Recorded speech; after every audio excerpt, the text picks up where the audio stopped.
ఎవరన్నా కోర్టులో నువ్వు న్యాయస్థ ముందు అవ్వచ్చు సార్.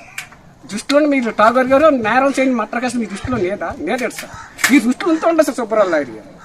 ఈ నేరం చేయని మట్రకేసు మీరు ఉండవచ్చు. సెంట్రల్ 4 బాన్ చౌకులు, కోసుకుంటే మనలో 4 బాన్ చౌకులు, వెంకట మనలో 4 బాన్ చౌకులు, ఇవన్నీ అవ్వచ్చు సార్.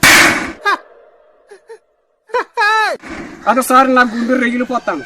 ఉన్న నాలుగు ఒక ఇల్లు ఉన్నాడు అయితే మీ తండ్రి గారు కష్టపడి ఇల్లు ఎంఎస్సీలో మేము జూనియర్గా చేర్చారు.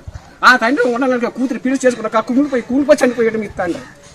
ఎవరురా నువ్వు ఇంత టాలెంటెడ్ ఉన్నావు? ఎవరన్నా వీళ్ళందరూ లంచాలు ఇవ్వగలరా?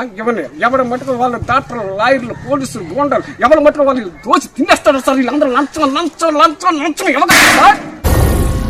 ఏం మాట్లాడుతున్నావురా? నరాలు కట్ అయిపోయింది. అందరు భయం సార్. ఎందుకైనా ఒక rickshaw driver, lorry driver, auto driver వీళ్ళకి అందరు భయం. బళ్ళు అడ్డగా ఇంచేస్తారైతే అంచేత ఎవరి మట్టుకు వాళ్ళే దోచి తినేస్తారు సార్. 110 రూపాయల కూలిలోనే 100 రూపాయలు ఈ పోలీసులు గురించి చెప్తే 10 రూపాయలు తెచ్చి పోలీసులు ఎలకపోతే పూజిస్తారు. ఎవరన్నా అది నా గుండె రగిలిపోతుంది సార్. వీళ్ళందరూ నంచాలు కట్టగలరా? కట్టలేరు. ఎవరో ఒకటి చేసింది తప్పేను. నేరానికి కేసుకి బాధిస్తారన్నాను కాబట్టి మీ దృష్టిలో ఉన్నాను. కేసుకి నన్ను ఒప్పుకున్నాను సార్. పుస్తకాలు నాకు చూడకండి, రికార్డు నాకు చూడకండి. తప్పని మీరు ఏ చేసినా నా మీద శిక్ష నా మన వెయ్యండి, కానీ అమాయకులు బలి ఎక్కండి. ఎవరన్నారు?